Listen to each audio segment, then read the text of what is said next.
अस्सलाम वालेकुम। मैं ज़ुबैर सुमरो आज मैं आपके सामने वो हक़ाइक़ रखना चाहता हूँ जो शायद कुछ लोग छुपाना चाहते हैं। ये कोई सुनी सुनाई बात नहीं है, ये वो हकीकत है जिसे हमने अपनी आँखों से देखा है और जिसके खिलाफ हमने हमेशा आवाज़ उठाई है। असल बीमारी है SOE एक्ट 2023।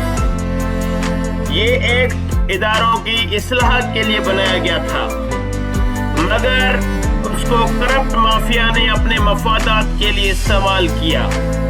PRCL में फरमानुल्लाह ज़रगुन ने 5 अरब रुपए खाए और आज फिर उसी ताकतवर ओहदे पर लगा दिया गया। NICL में 10 से 15 अरब रुपए के घपले हुए और इसी एक्ट का सहारा लेकर मुजरिमों को बचाया जा रहा है। सवाल ये है कि क्या आपने इदारे बचाने हैं या बेचकर खत्म करने हैं। NICL में CEO खालिद हमीद की तैनाती ही सबसे बड़ी करप्शन थी। उम्र की हद 57 साल थी, मगर SOE एक्ट का सहारा लेकर 60 साल तक बढ़ाई गई ताकि इसे ओहदा दिया जा सके। वो आते ही इदारे को जाती कारोबार समझने लगा, अपनी तनख्वाह बढ़ाई, महंगी गाड़ियां ली, गैर कानूनी तकर्रियां की, अपने करप्ट गिरोह के साथ मिलकर लूट मार शुरू कर दी। ये गिरोह कौन है? तारिक अजीज एग्जीक्यूटिव डायरेक्टर CS, जो सेंसोर्ड हुआ बंदा जिसको EDCS लगाया गया। बिलाल कुल्ली, जो ग्रेजुएट में मैनेजर भर्ती हुआ विदाउट एडवर्टाइजमेंट के, जिसे बोर्ड ऑफ डायरेक्टर ने निकालने का हुक्म दिया है। उसे 3 अहम चार्जेस देकर ओहदे पर फाइज किया गया कि जैसे इदारे को लूटा जा सके। सैयद अवैस अली, जो FIA की बेल पर है, जिसको जोनल हेड साउथ जोन लगाया गया है कि वो जो है क्लेमों में और दीगर चीजों में अपने जो है करप्शन को अपने जो उजागर कर सके। इमरान अहमद, जो इस्लामाबाद में मौजूद है, वो एक करप्ट तरीन इंसान है जो अभी मिनिस्ट्री में डेपुटेशन पे चला गया। नवीद अहमद, जब ये भर्ती हुआ था एग्जीक्यूटिव ऑफिसर ला, इसके पास साइकिल नहीं थी।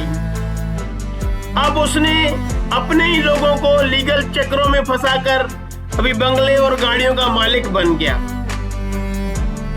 और फैसल खानजादा,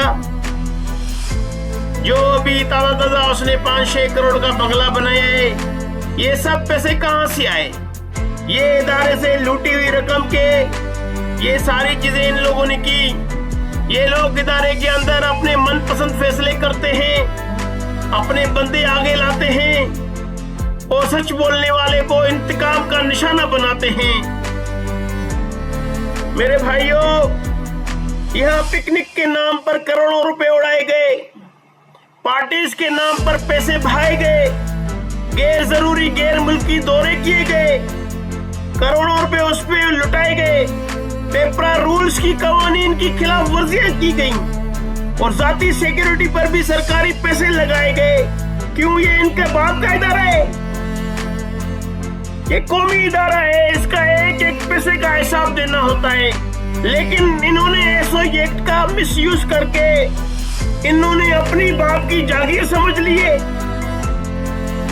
मेरे भाइयों, ये सब कुछ SOE एक्ट के पर्दे में किया गया, जिसके साथ साथ board of director, corrupt board of director हमारे इदारों में लगाए गए, PRCL हो या NICL हो। ये सारे पावर SOE एक्ट के तहत बोर्ड ऑफ डायरेक्टर के पास थी, लेकिन उन्होंने सबसे पहले तो उनकी सैलरियां जो है फीसेस बढ़ाई पर मीटिंग की, 4-4 लाख रुपए पर मीटिंग, आधा घंटे की मीटिंग में। और ये तो कानून है कि हर 3 महीने में एक बोर्ड की मीटिंग होनी है। ये तो रात को उठते हैं, सुबह पैसों की जरूरत है, मीटिंग कॉल कर लो। इन्होंने साल में 9 करोड़ रुपए सिर्फ फीस की मद में हासिल किए। 9 करोड़ तो उन्होंने जो TADA के हिसाब से जो जहाजों की टिकटें हैं उनमें खर्च किए। मतलब कि इदारे बनाए गए, इन बोर्ड ऑफ डायरेक्टर, इन जो मैनेजमेंट है ऊपर अशराफिया, इनके लिए बनाए गए। मेरे भाइयों, ये मामला कोई इल्जाम नहीं है, इसके शवाहिद मौजूद हैं। FIA में हमने 9 इंक्वायरी ज़ेरे समाअत चल रही है हमारे नाम पे। ट्रांसपेरेंसी इंटरनेशनल पाकिस्तान ने भी करप्शन की रिपोर्ट हुकूमत को दी है, लेकिन अफसोस आज तक किसी बड़े मगरमच्छ के खिलाफ कोई एक्शन नहीं हुआ। मैं ज़ुबैर सुमरो आज ये मुतालबा करता हूँ कि इन तमाम करप्ट अनासिर का सख्त एहतसाब होना चाहिए, अरबों रुपए की रिकवरी की जाए, करप्ट बोर्ड ऑफ डायरेक्टर को बरतरफ किया जाए, इन लोगों के नाम ECL में डाले जाए ताकि ये मुल्क छोड़कर ना भाग सके। आखिर में मैं ये कहना चाहता हूँ, ये इदारे आवाम के टैक्स और मजदूरों की मेहनत से चलते हैं, ये किसी शख्स या करप्ट माफिया की जागीर नहीं है। मैंने हमेशा करप्शन के खिलाफ आवाज उठाई है और आज फिर ये कहता हूँ, हम ऐसे फिरौनी अनासिर को बर्दाश्त नहीं करेंगे। ये इदारे बचाने के लिए, बेचने के लिए नहीं है। मैं ज़ुबैर सुमरो हूँ और ये मेरा वादा है कि इन करप्ट लोगों को बेनकाब करता रहूंगा।